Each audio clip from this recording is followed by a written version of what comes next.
Well, greetings, greetings, greetings, everyone. We're so happy to be here this morning, and we thank you as you enter into this room that you took the time out to be here. My name is Leslie Montgomery, and I am LKM Kingdom Living, Leslie's Lessons Learned. Yes, I've been learning a lot of lessons doing these shows, and it has helped me a lot. And I'm just so happy to not be here by myself. To have my girl Wanda, Minister Wanda, on with me, and I just appreciate her so much. She's got a lot going on. She's just fabulous, and she doesn't even have to be here, and I appreciate her so much, being here. So Wanda, take a moment and introduce yourself. Good morning, everybody.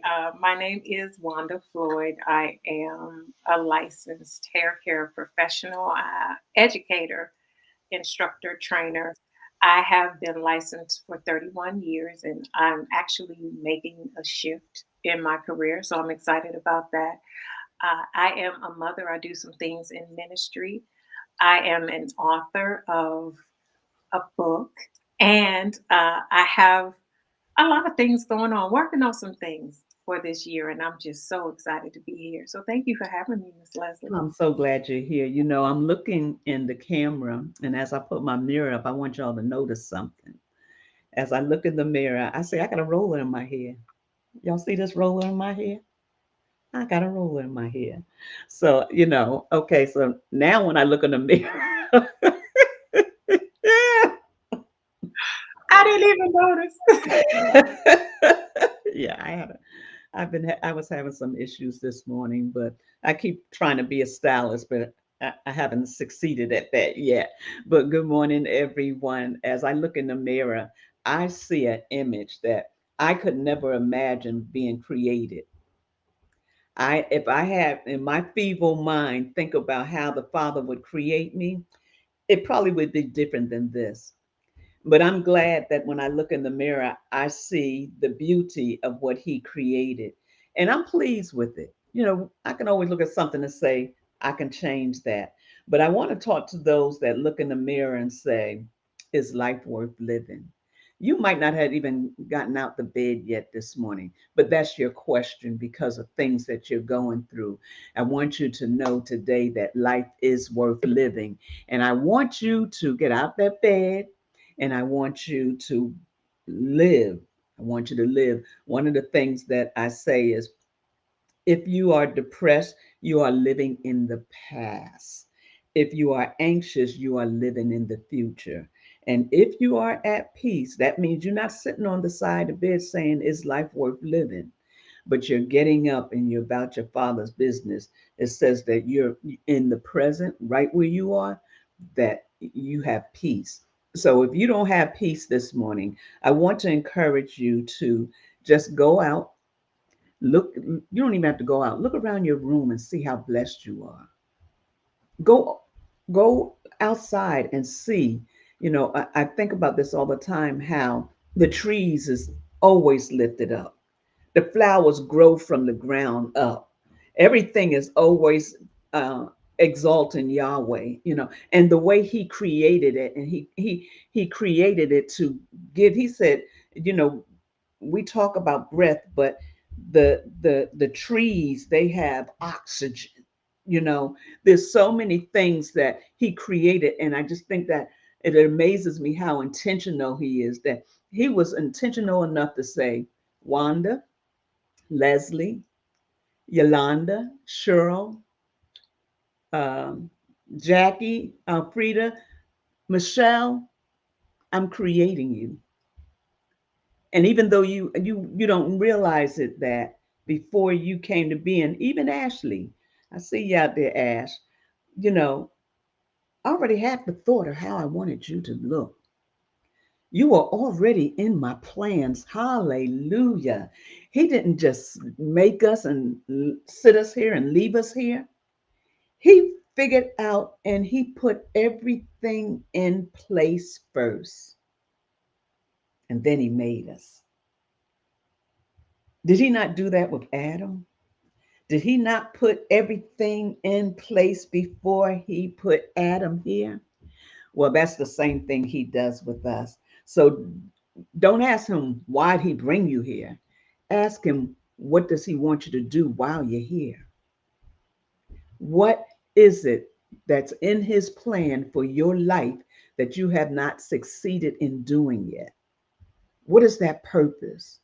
And every purpose has a destiny. It has somewhere to go. You just don't have a purpose. You got to get that purpose to its place. And I want you to know, if you have not done that yet, and if you had done and you was completed, you wouldn't be here listening to me now, because he would have taken you out of here. He would say, oh, your time is up. But he did not say your time is up. So I want you to know that you still have work to do. And I want you to know that it's important that you understand that you are needed. I don't care what has happened to you. I don't care what people have said to you. I want you to know that you are important. So when you look in the mirror, remember, what you see might not be what it really is. Sometimes we look in the mirror and we see other than what the Father wants us to see. We can see some things, and we can see some negative things about ourselves. But I want you to be encouraged and understand that you got more in life to live for than what you see that's right in front of your face. Stop living right there in front of your face. In front of your face, a lot of times it brings up negativity. You don't see, or you don't think, because what you think is what you see. There was a saying, somebody said, I don't believe what my eyes tell me because my eyes lie. Somebody said that. And I was like, yeah, we can kind of say that. So when you look in the mirror, ask the Father, say, Yahweh, show me what you see. Let me see what you see, that I can be a better person than what I am right now. Because I promise you that if you're in a state of negativity, there's more that you need to see than where you are in that place. So get up. Get up, get up, get up, get up, get up, get out that bed, enjoy the day, go out, smell the flowers, smell the just the air, just to breathe the breath of God into your life, and know without a shadow of a doubt that Elohim has given it to you as a gift. So can we say our statement? A life without me is like a world without colors. Can we say that again? A life without me is like a world without colors. So I want you to know today how important it is that for you to be here.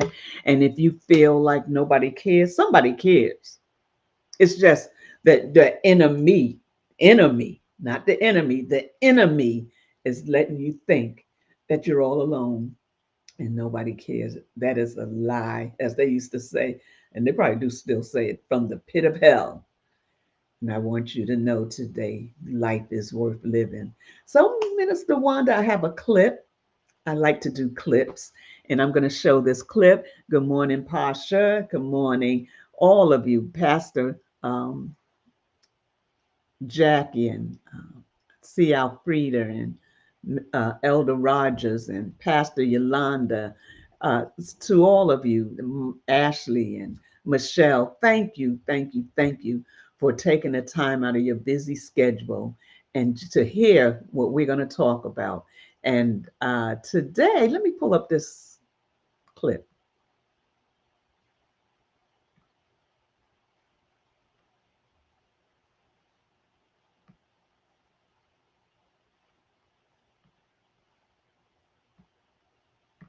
Have to like you. People don't have to love you. People don't even have to respect you. But when you look in the mirror, you better love what you see. If it is meant for you, it will not miss you.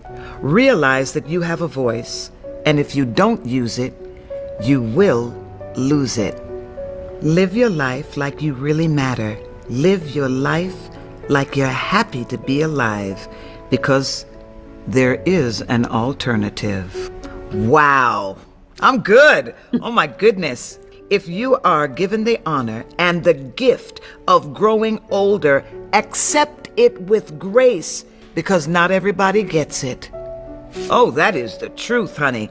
It's so wonderful to know as a grown woman, everything is still possible. Give yourself some credit and relax. People don't have to like you. Yes, and that's kind of where I want to go today. People don't have to like us. And guess what? Quiet as a cat, most of them don't. A lot of them don't. Right. But and that shouldn't make a difference in you and who you are. And so long that has stagnated so many of us because of what people say about us or what we heard somebody say. And it causes us not to be us. It causes us to not want to adventure out in who we are because we think about what they're saying or what they think about us. And because they think a certain way, and because we're emotional, we get caught up in that. Hey, Charmaine, haven't seen you in a while. Good to see you. But today, I just want to talk a little bit about that. I was praying and trying to figure out what way to actually go with that. As far as people don't have to like you, but it doesn't change who you are unless you allow it. If you allow it to change you, it can change you. People will, oh, look, all thing people have to do is hear one negative thing about you, and they're going to run with it. And they're going to tell everybody. Why? Because they feel like they got something on you, or they feel like that sometimes people like saying, "I knew they wasn't like who they try to portray to be." Oh, we're who we say we are. We are who we say we are. You might not like it, and yes, we make mistakes, and yes, we have done things wrong, but it does not change who we are. Only thing that can change who we are is we ourselves. And Yahweh, He'll tell us to change some things. But on the whole, who He created you to be, look, love it, embrace it, and be all that you can be in that space. Um, oh, I thank you, Pasha. She said we're looking beautiful today. Thank you. Thank you. Yeah. So when you think about that, Minister Wanda, I know you can, you know, if we think about our own personal lives, Hmm. This whole idea of the need for people to like us is has overtaken a lot of our lives.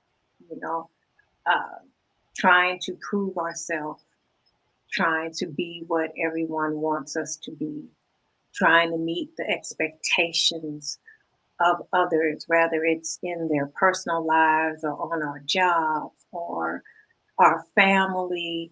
Because if I don't meet those expectations, if I don't do everything that everybody wants me to do, if I don't help everybody, if I can't be there for everybody when they need me to be there, that one time that I can't be there, or that one time I can't show up, or that one time I'm not able to aid and assist, or that one time that one I time. did not answer the phone, that one time I did not make it to the event, that one time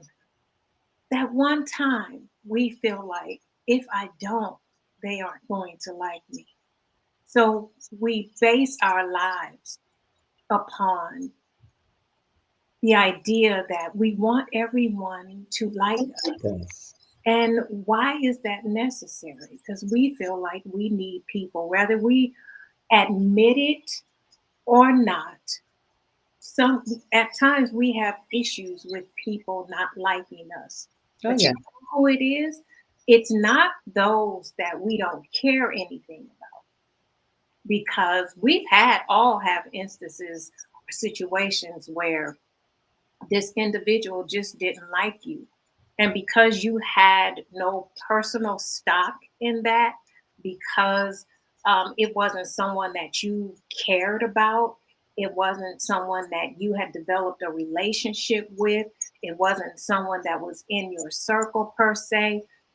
They don't like me. I don't care. That doesn't bother you as much. You might question it. I just don't get why this person doesn't like me. You know, um, unless that person that perhaps doesn't like you is causing you issues. But if you're a part of a group and let me just put me, if one chick don't like you, you like, well, whatever, okay. But let it be somebody that's important to you. Let it be someone that you feel should care about you or like you. And man, it kind of rocks our whole world. And we just it shakes our very being at times, trying to understand, trying to comprehend why that individual doesn't like us. And then we go to the extent of doing extra to make sure to try to make Yeah. us. And I think we've got to sit back and question today, why is someone liking us so important? Because the person that is most important, do we ever question if Yahweh likes us? Is he liking me right now? Sometimes people do. Some people will not come to him because they think he doesn't like them. Doesn't like him or he doesn't love us. But sometimes I think about our actions. And when I said that, I was thinking about our actions and, according to his will for our lives, why aren't we concerned about him liking us? Right. Why aren't we concerned about that? Because we feel like he's an ever loving God. And, he always loves us. But I got proof in the writ that because of their actions, he wasn't liking them too much. Right. You Yeah. know, you're Yeah. stiff-necked. Your hard heart. I need you to circumcise your heart because I don't like y'all right now. Matter That's of right. fact, I'm going to wipe all of y'all out. How about that? Mhm. I'm just wipe all of y'all out. Sometimes how we conduct our lives, we should wonder, is he liking me right now? Mm. If I'm bitter, if I'm angry, if I'm not treating everybody the way I should, if I'm not doing what he put me in this earth to do, because you talked about purpose, how does he feel about that? Is he liking the person that he created right now? Oh, I know he loves us. He does. He loves us. But why aren't we concerned about him liking us? We want everybody else. You come around, everybody here should be liking me because I'm likable. Yeah. Yeah. I'm amazing. I'm likable. Everybody should be in liking me. Why you don't like me? Why that one don't like me? Or I've done everything for her. I don't know why she won't like me or why he won't like me. Something to think about. Hmm. Yeah. When I think about that, I remember this girl in junior high school did not like me. I saw her when we was grown. She still did not like me, hated me. And I never could figure out what it was. It, not that it stopped my life or anything, but I'm like, we grown, aren't we past all that? But just to think that some people just don't like you. So because they just don't like you, does it stop your world? It shouldn't. But a lot of times it does. Yeah. Not everybody's going to like you. Sometimes your very air That's about it. you, That's it. the fact that it's you, the fact that you do things the way you do, you speak the way you speak, you walk into the room the way you walk into the room, the way you dress, the way you carry yourself, the way you wear your hair, all of that, they just don't like it. Just irritates them. And And they don't know why. they don't even know why they don't like you. If you would ask, they couldn't even put their finger on it. And we've heard those conversations. Why don't you like? I don't know, but I just don't. Something about them. Something about I don't like her. It's just something about her. Well, what's the something about her? I don't know, but it's just something. No, that's you, baby. Yeah. That's a And proclivity that you have. That's an yeah, idiosyncrasy that you have. that's right. Yeah. I'm thinking about that because there's somebody right now that just irritates me. And it seemed like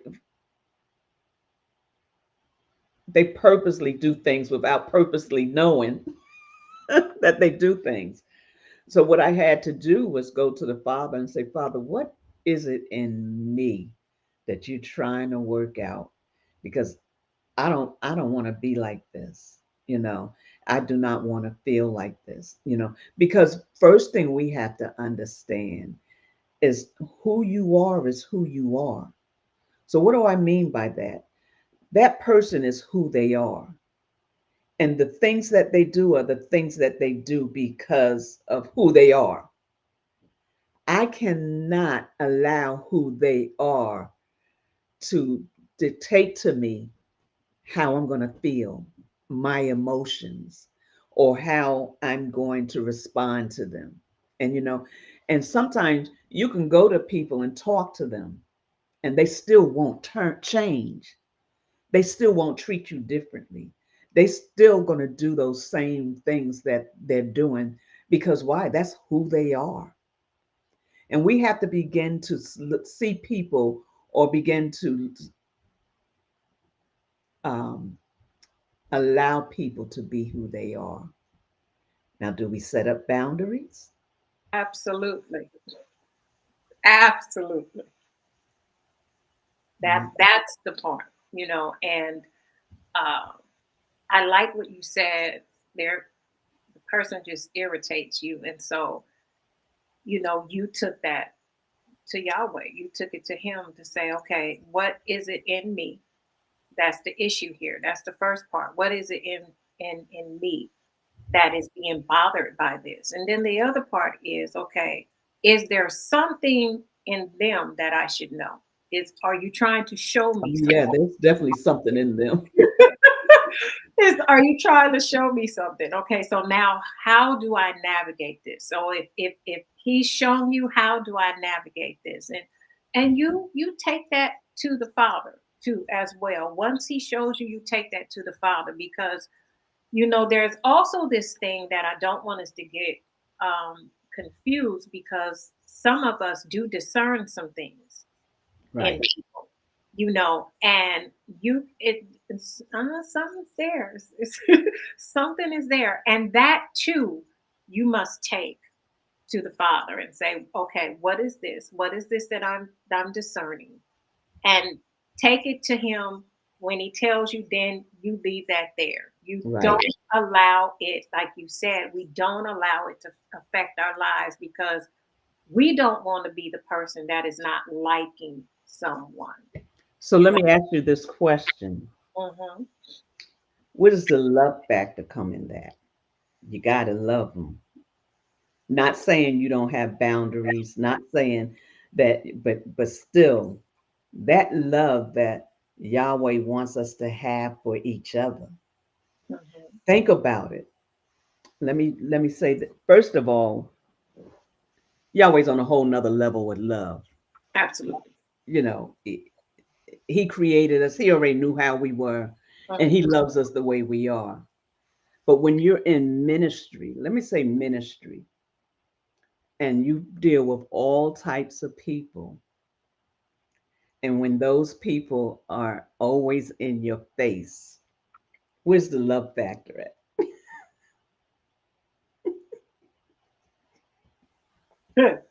uh, Someone said something to me one time, and it has stuck with me, and it had a real effect on my life. And she said to me, "Wanda, treat everybody like it's a soul. That's right. It's a soul that can be won through salvation." That's where that love factor comes in. If you use that as you're balancing, that will help you deal with people. That will help us. And sometimes it ain't easy because people will rub you the wrong way because they're dealing with their own things. But you got to take a deep breath. And we've learned to give Yahweh thanks in all things, right? So first we stop and take a deep breath and give Yahweh thanks in all things, and then realize, okay, this person is a soul. Because especially if I'm supposed to be walking this out, we're not running around saying WWJD and I'm blessed and highly favored when someone says What hello. would Jesus do? They say hello, I'm blessed and highly favored, and we got the bumper stickers and it's on the keychain, and everybody know you saved, and all of that. That's advertising. We don't need to do that. How we do this is that we walk this out. And so when we're dealing with these people, and I'm talking to myself, when we're dealing with these people, you have to deal with them as they're a soul, That's right. because how you handle them is important. That's right. How you handle them is important. Now, I cannot lie. Sometimes people will take you there. But once they take you there, you're going to feel bad Yeah. that you allowed them to take you there. And now,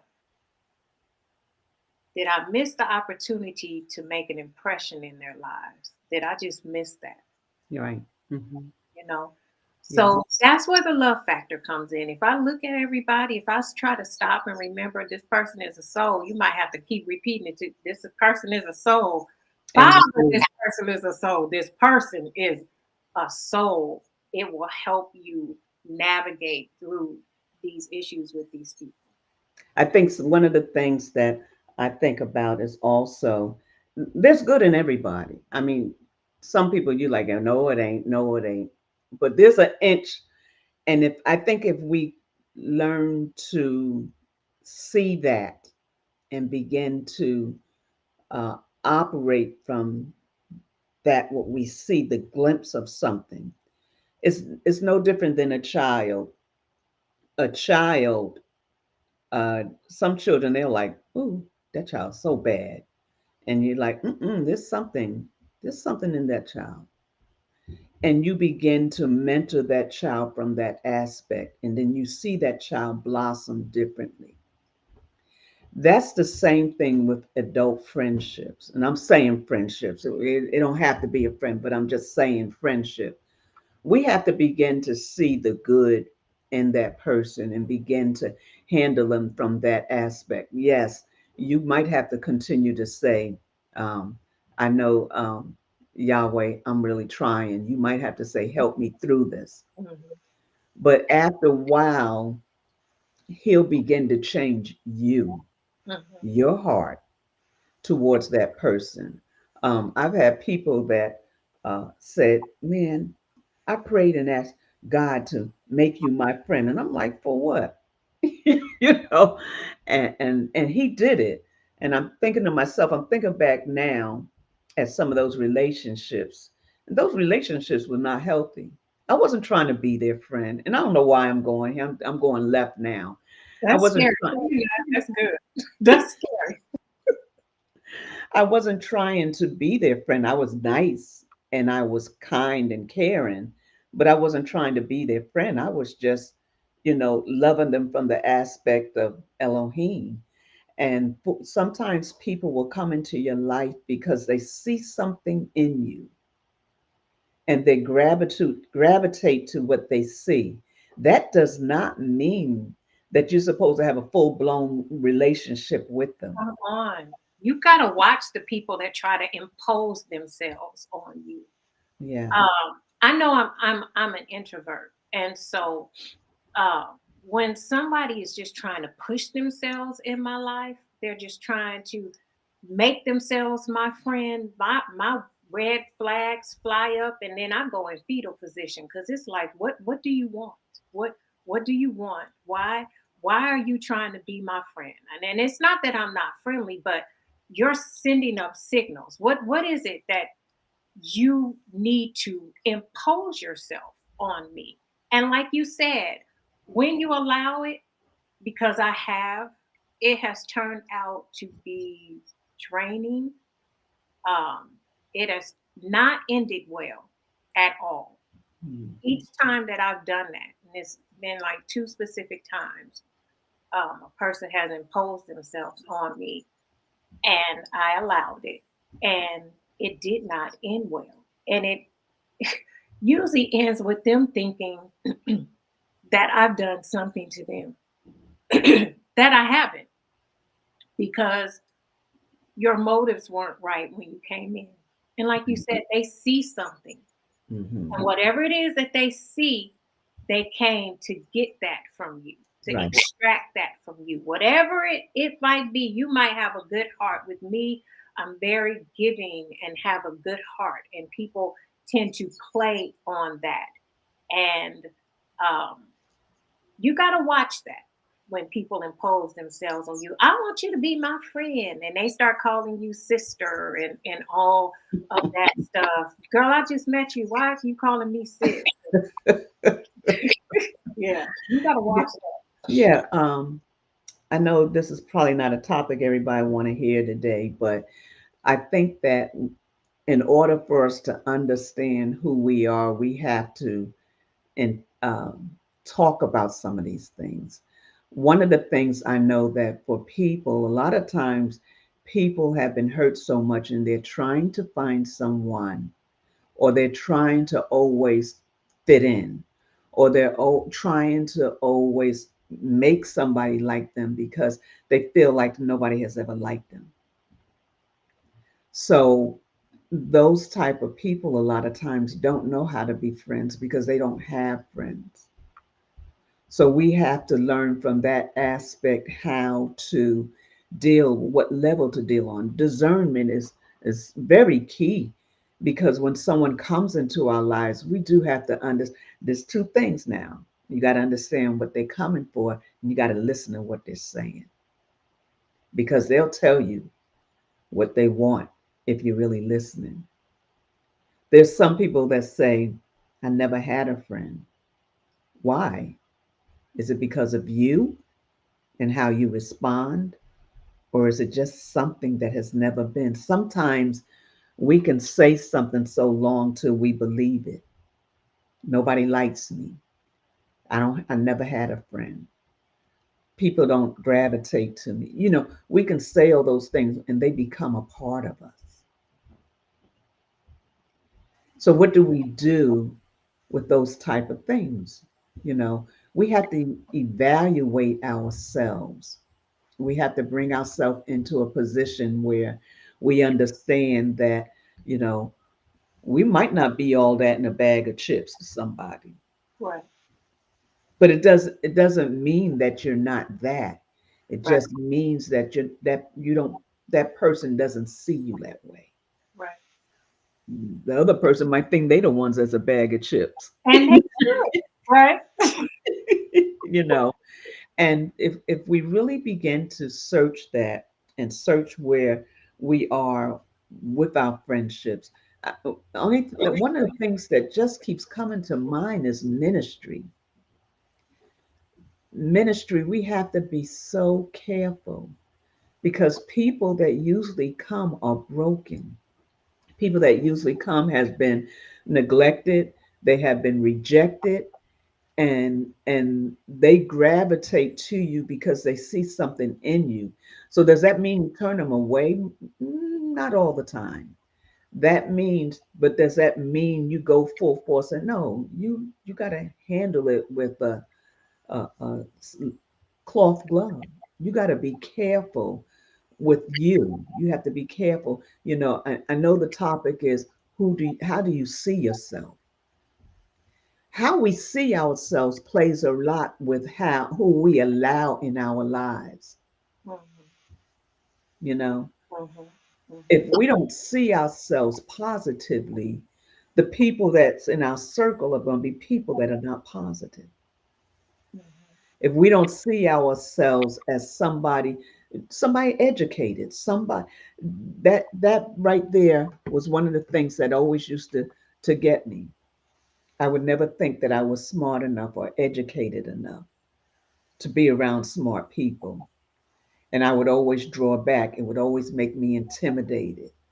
And even though I would try to stay there, it's like, nope, I got to get out. It's almost like I got to run, because I felt like if I open my mouth and I say the wrong thing, then they're not going to want to be around me. They're not going to like me. And what will happen is because you feel that way, then you can start to draw people who will play on that. Yeah. Yeah. Oh, right. People size you up. Yes. And they will add to the insecurities that you already have. Right. You know, for example, I was the same way. I used to feel that I wasn't intelligent enough. I couldn't be around a group of women because they were all so highly educated and they spoke well, very articulate, spoke eloquently, and I could not be around them. And, uh, you know, Yahweh has a way of showing you who you really are. Lately, I've been having a lot of my older Facebook posts pop up. They're your memories, right? And I've had a lot of my posts pop up from 2019, 2018. And when I tell you these things are well written, I had to read it and look at it and say, girl, Who wrote this? That's me. you wrote that? Girl, that's good. But because I was insecure about who I was, I got away from writing and speaking as articulately as I wanted to and knew that I could because I gave in to the thought process that I had about myself that wasn't even true, right? I know it's not true because Yahweh has shown me the evidence that I'm an excellent writer. I've written for magazines. I've written for magazines. I've written for magazines that were international. I've written forwards in books. So why would I think that I'm not intelligent or articulate or not gifted enough to do these things? Right. Mm-hmm. When it's in you, it's evident, it's right there, but we will talk ourselves out of who we are. So you're absolutely right. It's important how you see yourself because however you see yourself, that is exactly what you're going to attract. That's right. Exactly what you're going to attract. Oh, and what do we say? I don't know why I keep getting this same type of person around me. So now you got to check you. Okay, Mm-hmm. what's going on with you? Yeah. I Yeah. don't have no friends, nobody like me, blah, blah, blah. So then you're going to attract people that are going to act like they like you to take advantage of you to get whatever you have because you're going to do whatever you can to try to keep these people around you because you feel like you need to have some friends. You need to And have so something. those are the type of people you're going to attract takers. You aren't going to attract people that are going to add to your life and make you a better person. You're going to attract exactly how you feel about yourself. Yeah. So a lot of people don't succeed because of that, because they attract the negative people. And a lot of times those people, they just want to hang out. They're not trying to advance themselves. They're not trying to do anything positive. They just come over and hang out and that's what you feel comfortable with because you think that you can't do any better. You think that that's all that you can do or be.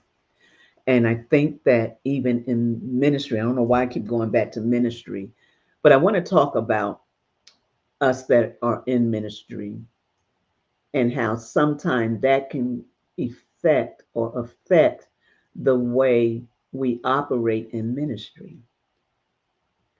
If we're not secure, if we're not in a place that we know we're positive or we have we're confident in who we are, how we portray or pour out in ministry, it will show up. Unpack that a little bit more. If you are a negative person and you're operating in ministry, that negativity is going to come out somehow. If you are a person that doesn't see yourself as somebody, my husband could preach the chandeliers down, but his confidence in himself was not there. The things that he went through in his life kept showing up: abuse, meanness, negativity. And as nice as you think you are to people, it's going to bleed out somewhere. And it's important that we understand that, and I'm not saying it could be anything.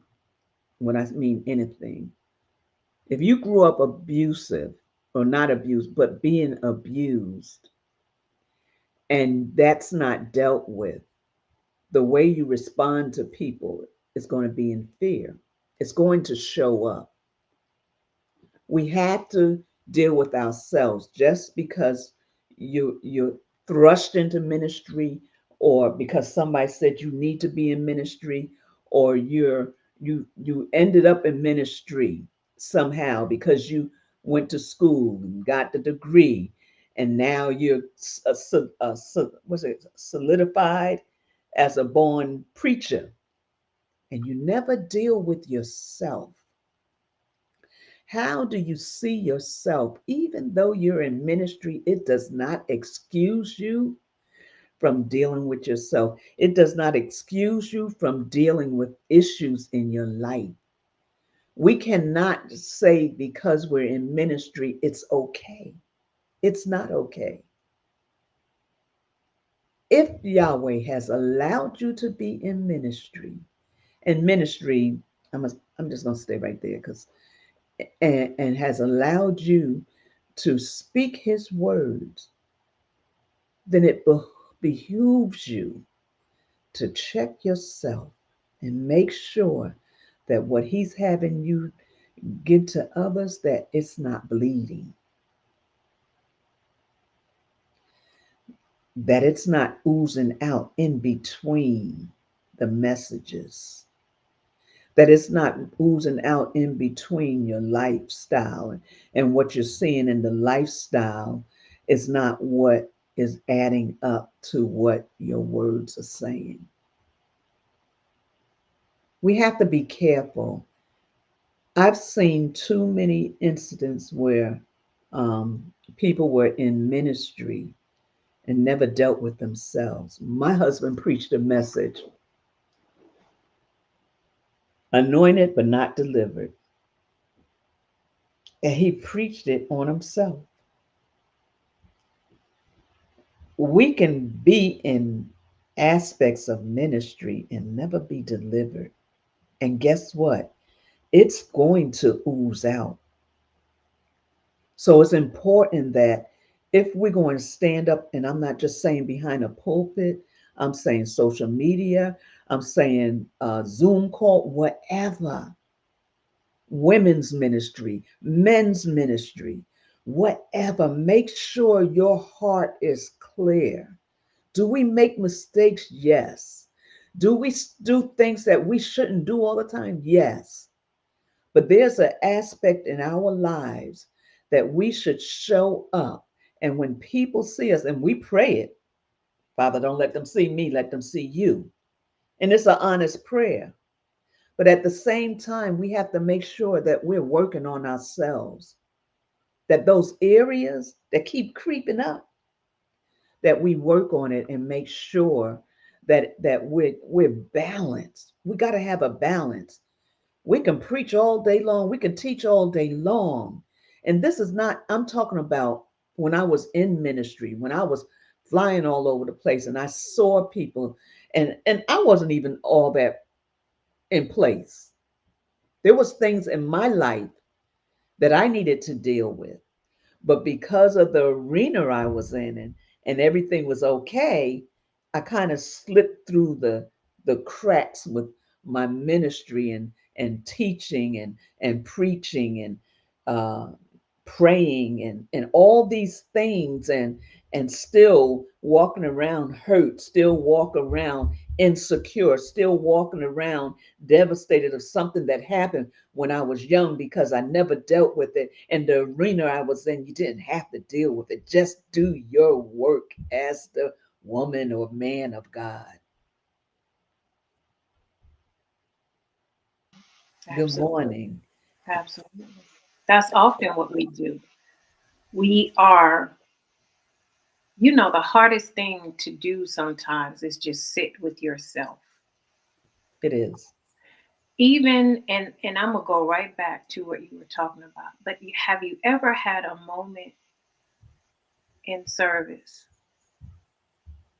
where it's just silent and quiet because Yahweh is dealing with everybody differently, and it's quiet and you're just basking in whatever he's doing right there?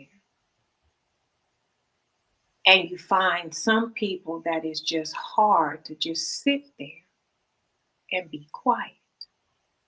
Somebody will start coughing, somebody will start moving, and then it starts to distract everybody else because we like really trying to just be in that presence, right?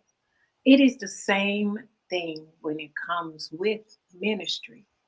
It's because we become so busy doing, it stops us from dealing with us. Because as long as I'm busy and as long as I'm doing and as long as I feel that I'm doing the work of the kingdom, and these people are getting delivered, these people are getting helped, and the ministry is flourishing. But Well, but once the music stops, Daryl Coley had a song, "When the music stops, I got this to live the life that I sing about," right? But when it stops, then you got to deal with you. But most of us, when we have those issues, we don't stop, so we don't have to deal with us. Because once I stop, then the real me shows up and it slaps me dead in my face, and I ain't trying to deal with that. I got to help you. I got to get his people delivered. I got to, they're sick and they need help, they need healing, and they need deliverance. And we got to keep going. It's ministry. It's yeah. ministry. But on the inside and the outside, you are broken. And I remember I preached a message once where I had on these clothes and this hat and dressed to the nine, and I looked so good bringing the presentation. Oh, yeah. As they started, started getting hot, started peeling off some of the clothes, and I had insecurity, low self-esteem here, and brokenhearted here, and then rejection was on my back, and I had all these different proclivities that we deal with, but nobody knew it because I was covered up, and all you saw was the woman standing here dressed to the nines, speaking and bringing this wonderful message. But on the inside, I was dealing with all of these things that had me broken and bound, and I needed my own deliverance. But I don't need to deal with it if I'm so busy, what we call doing the work of the kingdom. And we're not called to everybody. That's the other thing. We're not. We're not. We can't be so busy doing that we don't take care of us, because like you said, it's going to bleed out somehow. It's going to bleed in how you deal with people. Um, it's going to show up in your messages. Have you ever seen someone, a woman, when she speaks and she's talking about marriage and men and all of that, even on the social media pages and all that, is always something negative. Well, you can tell that they've been hurt and they haven't continuously been hurt and haven't dealt with that because they got They coming out with the slingshot. they got an issue with men, and it bleeds out Yeah. over time. Same thing with men and women. It will bleed out over time. I know an individual right now that, because of his post, I can tell, because it's his mindset that man is to be over woman and we are to do what he says. Almost like, be safe, be barefoot, pregnant, and be in the kitchen, and I'm gonna hit you over the head and drag you by your ponytail type of mentality. Well, underneath all of that, Barefoot and pregnant. yeah, barefoot, pregnant, grab you by your ponytail. Follow me. you know, Me man, you woman, follow me. That's the mentality, and that oozes out over his post because I can see, you've been hurt, and you're still single, so you've been hurt, and we can see it Right. throughout your post. But you think your post is doing ministry, and you're trying to tell women how they're supposed to be if they want to be a wife, you know, um, the type of man, the type of woman a man is looking for. No, your point of view is twisted because it's based on your past experiences and the fact that you're still hurt. And Yes. how do you see yourself? You know what? When you think about that, and this is something I really want people in ministry to understand. Do not be afraid to take time out to deal with you. You're not going to miss anything. You're going to help yourself and help others because you no longer will bleed out on them. Will you have your own issues? Yes, we will have issues. We will have things that we have to go through. But please do not be out here ministering and you never dealt with yourself. It is so important. A lot of times we use that as a blanket, preaching, ministering. We use it as a blanket. And when we use it as a blanket, then we think that we're all covered. And it's almost like Adam and Eve put fig leaves on. Why? They didn't want the shame to be seen. We cannot minister with shame. We cannot minister with guilt. We have to deal with it. I think one of the best things that has happened is the when they shut everything down, the Oh, COVID, yeah, the pandemic. the pandemic has made a lot of people face themselves. Mhm. I'm sorry that it took a pandemic to make us realize what apostles say we do way too much. Yeah, face themselves, spend time with their spouses, and all that. A lot of people found out some things They found out some in things. that pandemic. Yeah. Yeah. And we don't want to have to go back through that to find out some things. He's always talking to us. He's always wanting us to do different, be different. But it's what we do with what he's telling us, is what we do with what he's showing us. Don't be ashamed when he shows you yourself Mhm. that you're so ashamed that you can't deal with it. A And don't mature, brush over it either. Don't don't brush over it. Don't ignore it. He's showing you. He's showing you because he wants to deal with it and he wants to help you through it. Because that's the other thing we'll do. mm-hmm, We'll be ashamed, but we'll brush over it and ignore it, and it still has us out here doing when we need help ourselves. So you right. got to acknowledge. Mm-hmm. Yeah. And that takes a big person to say, okay, I'm gonna shut down and I'm gonna take care of me. Mm-hmm. That's the maturity Ashley was talking about. It take yeah, Maturity. mature it is. Yes. And if we think about it, you know, I was going to say something else to the effect of it, but we do have to deal with it. It's like this. I don't know if you ever heard people say that they don't sit with the Father, they don't sit with Elohim because they got afraid what was happening, the shift that was taking place. Hmm. And there's people out there that'll say that, oh no, I felt a warmth, or I felt this. I'm not doing that anymore. It's the same thing with ministry. When you feel that shift, when you feel that tug, when you feel that pull, somebody's knocking at your door. And it's just like when they're not, and when the father's knocking at your door and you looking around the corner to see who's at the window, but you don't want to open that door. And he's like, I'm at the door knocking. Mm-hmm. And he's not going to bum rush you. He's not going to kick the door in, but he's going to knock. And he'll knock, and it's up to you to answer. So it's the same thing. He is knocking at our doors only because he wants the kingdom to come through correctly.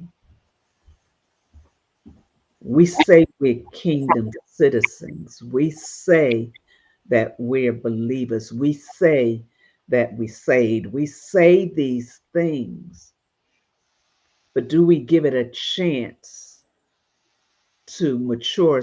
And the word I want to use, do we give it a chance to give us the work over?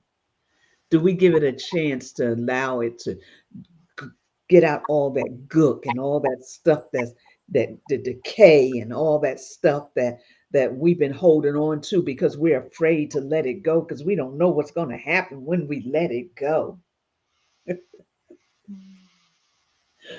Oh, but when you let it go, um, did we talk about this? I think yesterday we was talking about this. I don't know where I was about allowing Elohim to be Elohim. When you let go and you let him be Elohim, what happens and what takes place? What happens is he lovingly he lovingly began to change you. His love begins to take precedence over all that stuff because you said, you know why? You said, I'm tired. I can't do this no more. And he's like, that's what I've been waiting on. I've been right here. And he tells us, I never left you, forsake you. I've been waiting on you to come to that place where you say, tag, you're it. Yeah. Mhm. I remember that moment in my life. 'Cause I was like, I'm sick of me. So that's what I told him. I was like, I'm sick of me. So I know you sick of me. If I'm sick of me, I know you sick of me. And I really need you. I really need you. Uh, but had I ignored the door and be like, I can't deal with that right now. I'm doing ministry. I'm doing what you called me to do. I don't have time to answer the door right now. I'll be back to you because I'm doing ministry. You told me to do this, right? And so Right. I got to do ministry. I'm doing ministry. And this is why we start to see pastors committing suicide Hmm. because they're taking on, they already have their own that they don't have time to deal with because they're so busy dealing with everybody else's. You know, the ministry is affecting him, it's or her, it's affecting the family and all of that. And they're trying to be everything for everybody, still preaching, still bringing the word, still doing outreach, still going to the hospitals and the nursing homes and taking groceries Don't forget the prison ministry. yeah, and prison ministry and then the homeless and Yeah.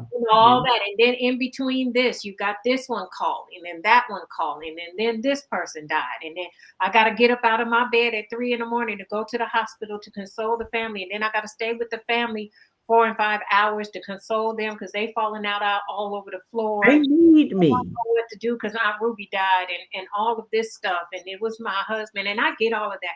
But in the midst of that, you're so busy that on the end, you're crying out.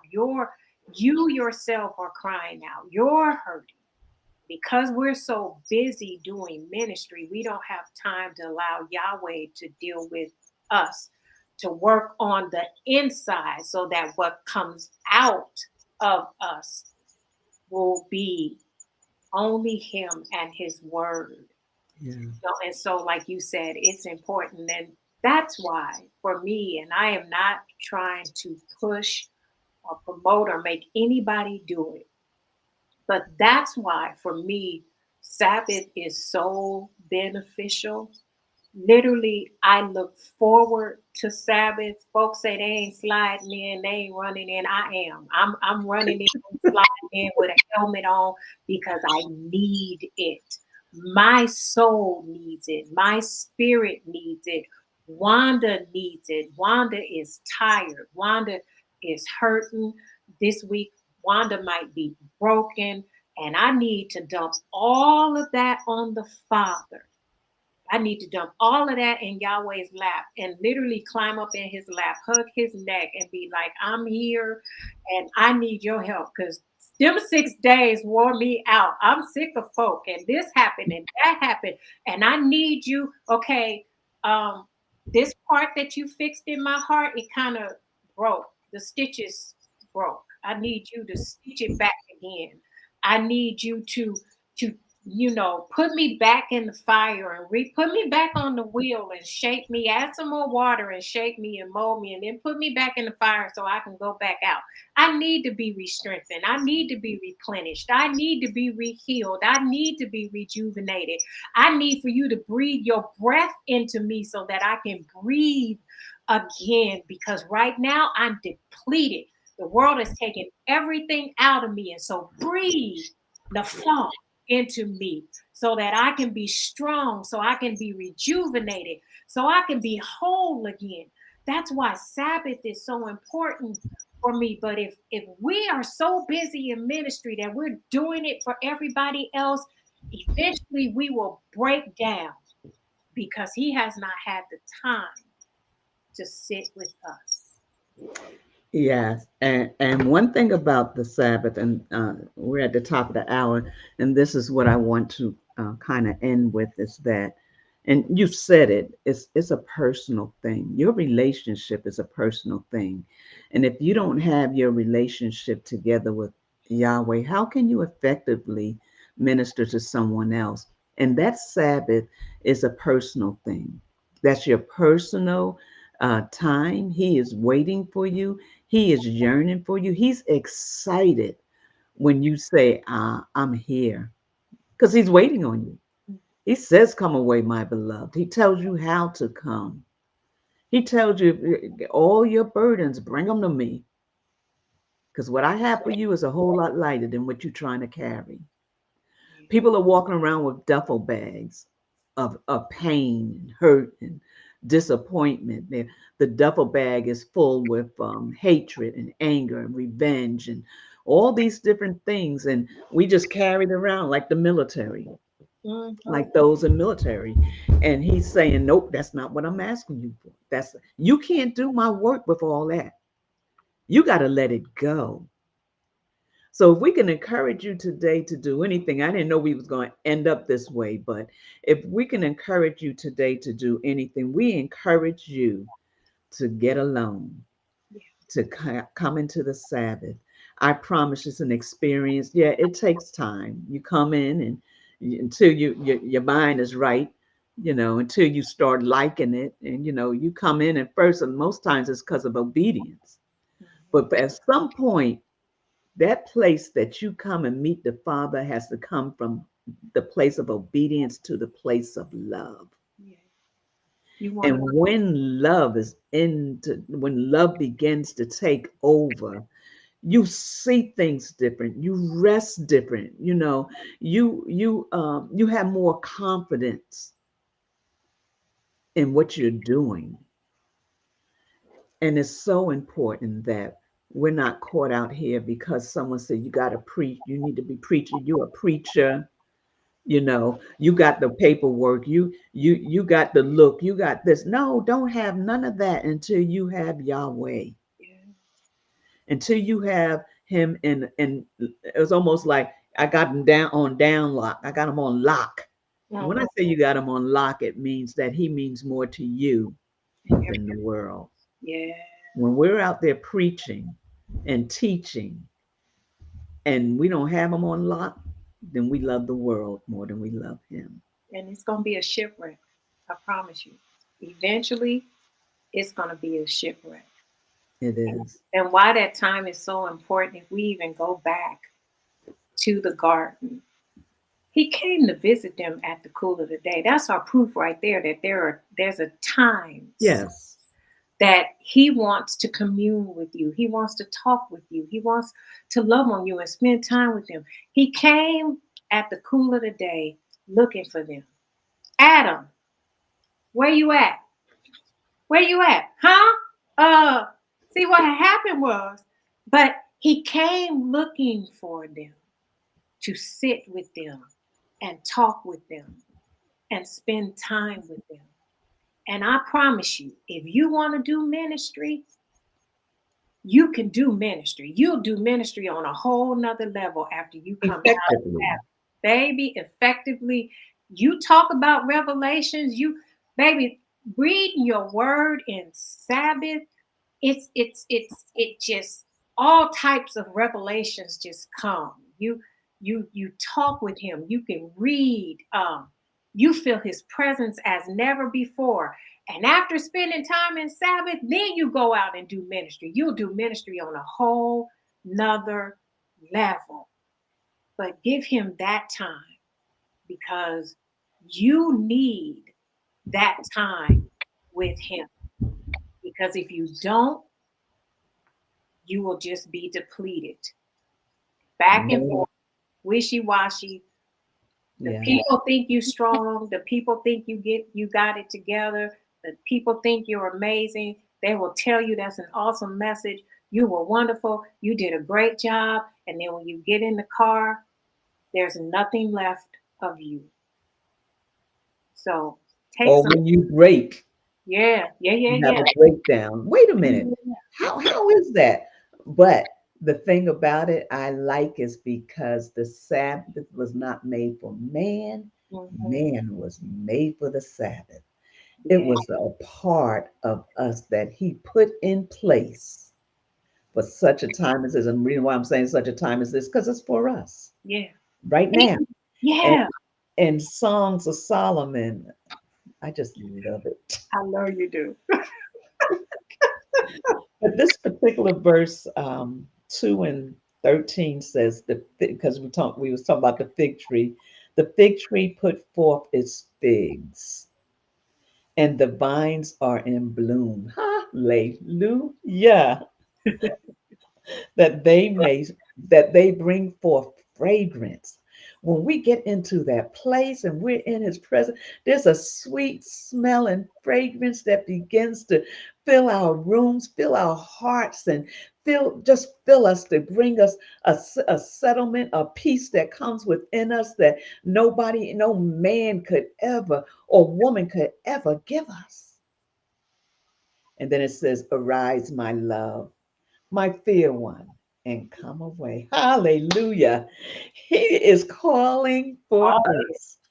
Calling. He is Calling. calling for us. And oh God, all right, I gotta go now. Um,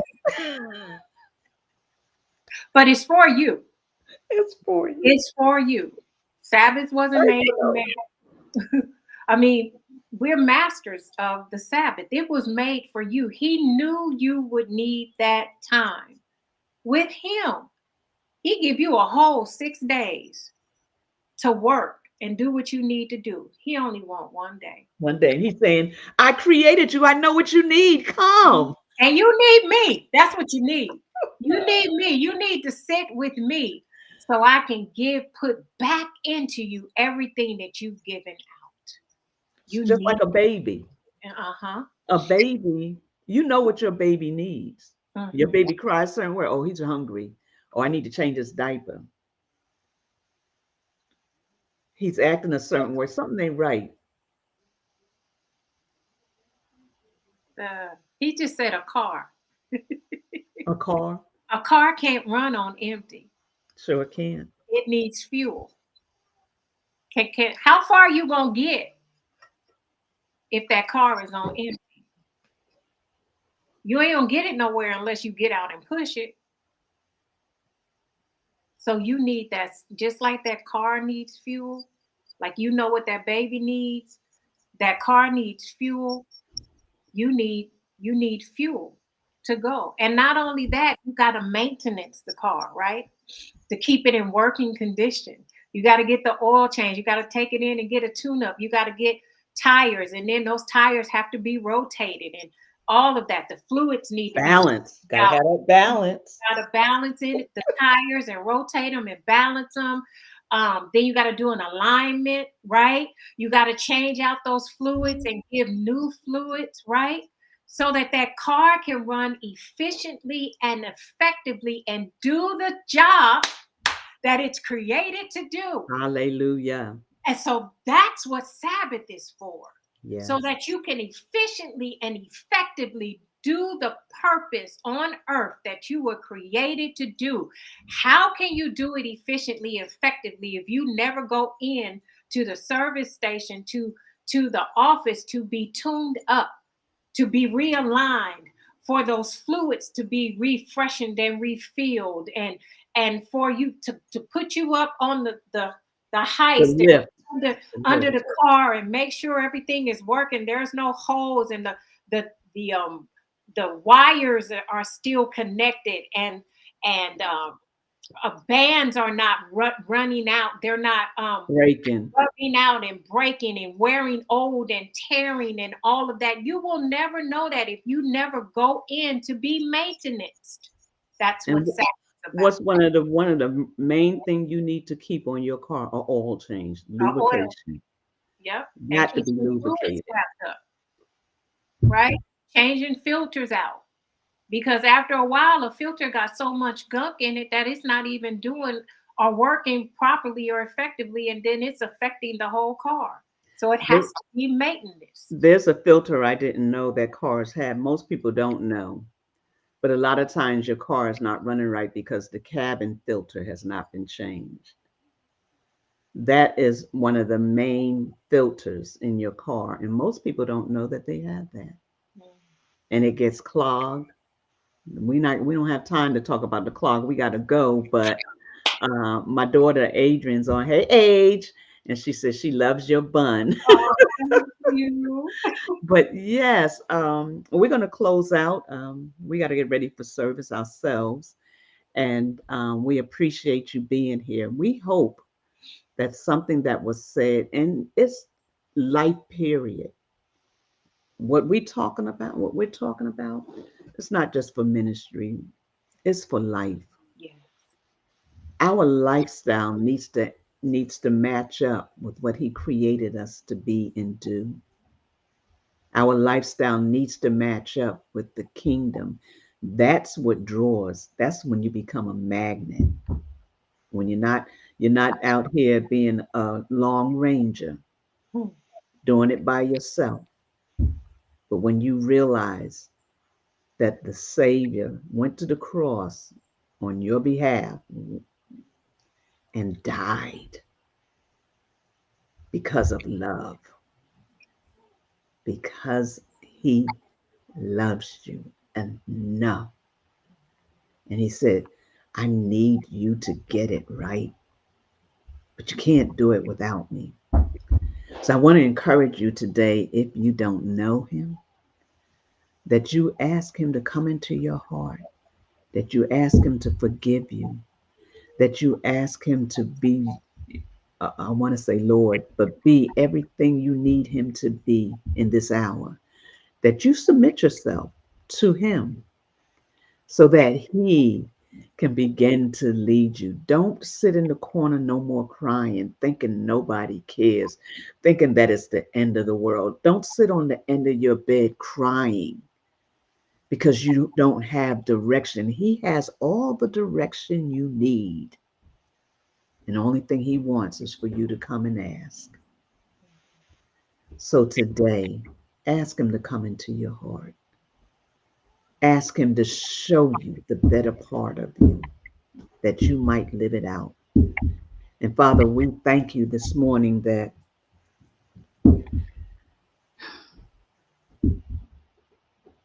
more than anything, your love shows up. More than anything, those that desire to change will change. More than anything, those that feel like they have no hope will realize that there is hope.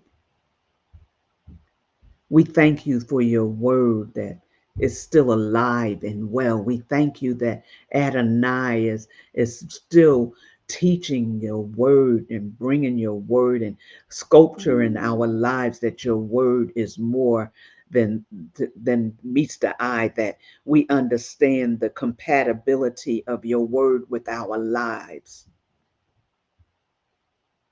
and that Ruach is there to teach us and guide us into all truth. May you seal your word in our lives. And Father, that you would forgive us if there's anything we've said, anything we've done that was not pleasing in your sight.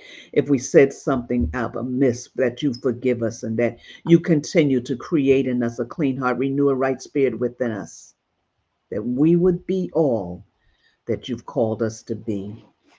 And for this, we give you praise. We thank you for today, that each and every person will have a good day. They would not allow their day to tell to that it would that they would succumb to their day, but that in that day and whatever's going on, they'll realize that they have a choice to either make it a good day or a bad day.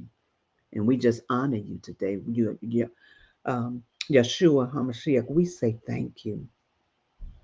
Thank you, thank you, thank you for loving us and having so much love within you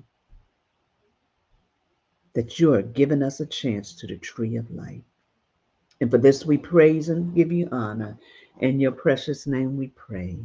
Amen and amen and amen. Well, bless you. May heaven smile upon you. May the grace of God, may the grace of Elohim carry you through. May the grace of Elohim continue to allow him to be who he wants to be in your life. Why? Because he doesn't know you. He knows you better than anybody. And just like a car, the manufacturer that manufactured that car knows how to make that car run. Have an amazing day and stay blessed. God bless you.